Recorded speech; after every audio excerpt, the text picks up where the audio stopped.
What's up everybody, this is Danny and welcome to another episode of Ultimate Smart Home. And today I've partnered with HP to give you a smart home tour of all of the tech that I use every single day. And this one has a little bit of a spin to it because I want to talk about how the tech has actually held up over the years, some of the things that I love about it and some of the problems that I've encountered. So we got a lot to talk about. Let's just jump right into it.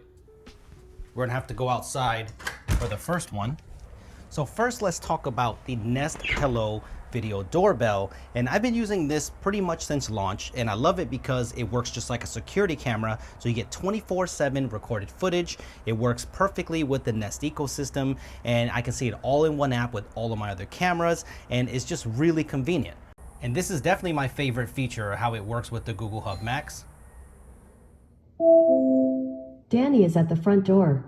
But unfortunately, my unit has been hit with the notorious peeling issue. Can you see this here? I'm not sure what causes this. I have a covered porch, so I'm assuming this is from finger oils from all the deliveries, probably just the Florida weather. I've had this for years, so it's definitely out of warranty, and I don't want to replace it because I'm hoping for an update soon. So what I did was I just bought a silicone cover.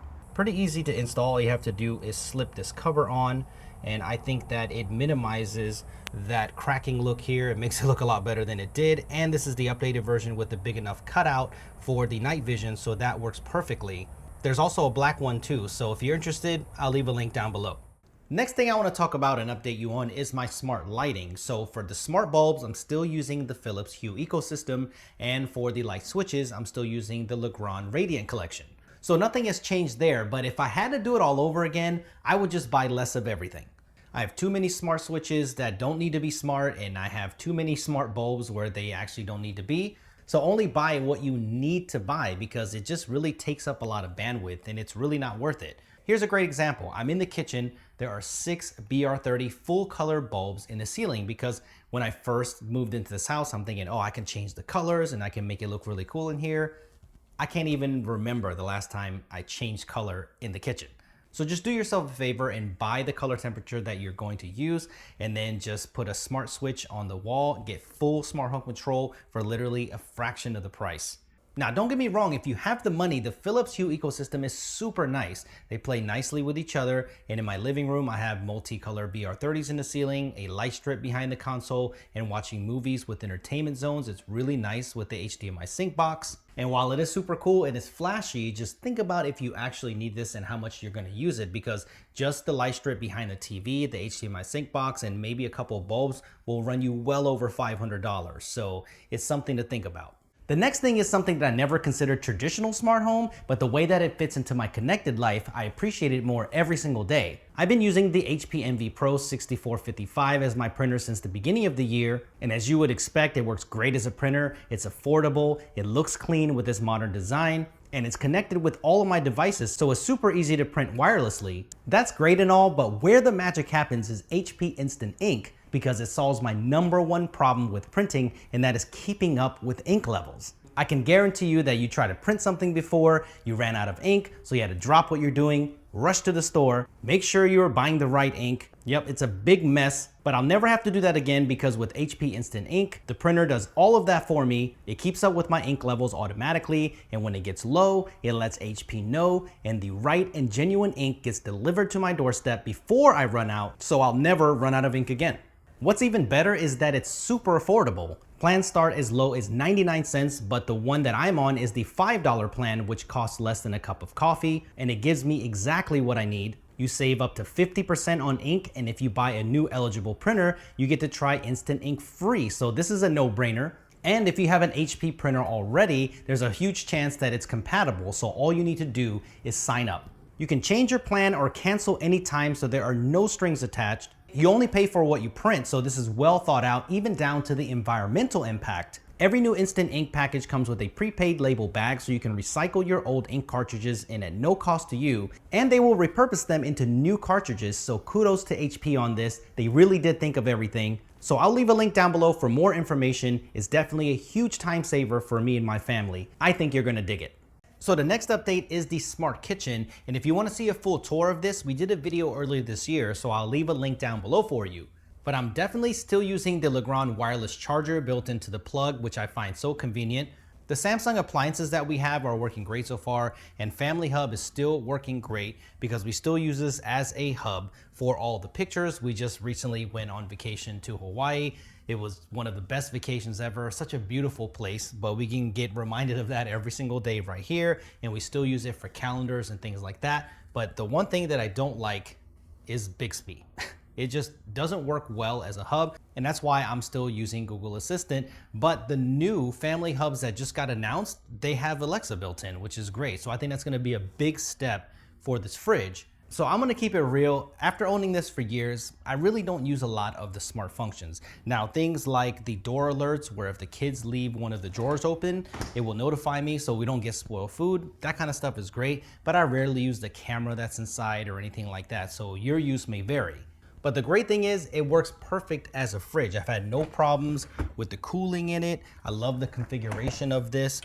The snack drawer here, the middle compartment for the kids is great. They can just come and get their own snacks. That's pretty awesome. But the one gripe that I have with this, the ice maker. It is painfully slow. So Samsung, I hope the next versions have a better ice maker, because sometimes you'll just be sitting, waiting, just trickle, and the production isn't as great. So let's hope that Samsung figures this one out. But we're not going to leave this on a negative note, because this fridge is 3 years old, and if you look at the software, this is the latest version of Family Hub, and they keep updating the software on older fridges, which I really respect and appreciate. So I hope they continue to do this. Samsung has turned into the GOAT of software updates across their phones, TVs, and pretty much all their electronics. So Samsung, kudos to you. Please keep this up. So that's pretty much it for down here. So let me take you upstairs to show you the rest. Okay, so upstairs there are a few new things, but this is my favorite room in the house. This is the home gym, and I did a full tour of this, so if you want to check it out, I'll leave that link below as well. But the gym consists of Tonal, then I have Peloton Bike Plus, and then I also have a Samsung TV up there, so I can use that for Apple Fitness Plus. But for me, I've been using Tonal the most. I love the workouts that it gives me. I just love the programs because it keeps me on track, and I don't have to worry about what exercises that I'm going to do next. The trainers and programs just do that for me, and it works really well. Sometimes the instructors can get a little corny, but that's to be expected. But I'm a huge fan of Tonal. But my go-to for cardio is the Peloton Bike Plus. I think it's been totally worth it so far as well. I think their trainers are on another level. My favorites are Alex, Robin, Cody Rigsby, and Emma Lovewell. So Peloton owners, let me know, who are your favorite coaches? Leave them down in the comment section. I'm curious. Look who I found. This is not really technically smart home, but I didn't have to pull her arm to give you a tour of the new closet in here. There is some tech in here, so we'll go over that. But what do you think? This is, how long have we been? Pride and joy. It was finished on March 31st, so it's been probably about 4 or 5 months? Alright, so little backstory on this closet. Never used to have a washer and dryer in it. We didn't have a washer and dryer in the main house. We've got one in Danny's little garage apartment outside. The people that built the house didn't put, it was a whole thing. So I had to figure out how to get laundry in here, and the way that we did that was we took up, we've got a big master closet, now it just looks even bigger. So what we did was we installed an LG wash tower. Yep, correct. And it's an all-in-one unit, so it does not separate, and it's a great machine. I mean, I was worried with a tower, usually you lose space in them, but this you don't. So washer on the bottom, dryer on the top, and it has been fantastic. It's really quiet. That was one thing we were worried about with it being right next to our bedroom, which is right behind Danny. And it's smart. It's not quite smart enough yet to do it for me. That's what we need. Yeah. But it does have some connectivity. It goes through the ThinQ app, and then it does tell you when it's done, and and you can start it from there if you want to, and you can do a few things with. It's the handy. ThinQ app. Yeah. It's not life changing though, but it's nice to have. Right, and you're not really using the app as much, but the notifications are cool when you're downstairs and it tells you that the laundry's done and go fold. Like yeah, you got a lot of stuff in here, but I don't see none of my clothes in here. You have a section. Where? See the messy section. Yeah. You were given this. See this? I got this. Okay. And then she's got all but this. Come on. What do you have outside? Man. He has the entire garage filled with shoes. His upstairs is filled with shoes and Foulness. This is the only room I have to myself minus this. Foulness. Okay, now show them what you have right here. I guess Okay. this is what makes it more tech than anything This else. actually was my idea. You were against it to I begin was. with it. We were going to put shelves and stuff here just for more storage for the closet, but I asked Danny if we could get the frame TV, and he was like, no, not really. We don't need that in there. But here's my thing. I spend so much time in here with getting ready in the mornings and then doing my laundry because I fold it on here. And it has been the best thing that we've put in here, besides when we had to install it, to mount Yes, it. the install That was- is kind of tough, Yeah. but it does have the frame around it. You can see it's got a teak frame, Yeah. and this is on the version right now where you can get art on it, so it looks kind of cool. It adds a little bit of It does. like, life to this room, and since it's mostly all white, that does add some color. The cool thing is that SmartThings is built into the TV. What are you watching? I wasn't watching it. It defaults to this. I was watching Twilight. But Oh my that's goodness. another story. So if the fridge door's left open downstairs, if I'm watching telly up here, it'll tell me that the fridge is open, or I mean, if someone turns the oven on downstairs, which we never know with the kids, it'll tell me. So it's actually really good that you have that, because then obviously if Danny leaves the fridge door open, I can run down and close it. Why has it got to be me?